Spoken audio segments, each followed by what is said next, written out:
ಅಂತಾರಾಷ್ಟ್ರೀಯ ಮಟ್ಟದ ಜಾಲದಲ್ಲಿ ನಡೆಯತಕ್ಕಂತ ಈ ಒಂದು ಹಗರಣ,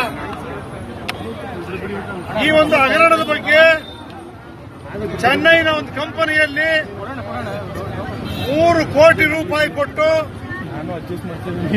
ಪೆನ್ ಡ್ರೈವ್ ಅನ್ನ ಪರ್ಚೇಸ್ ಮಾಡಿ ಮಲೇಷಿಯಾದಲ್ಲಿ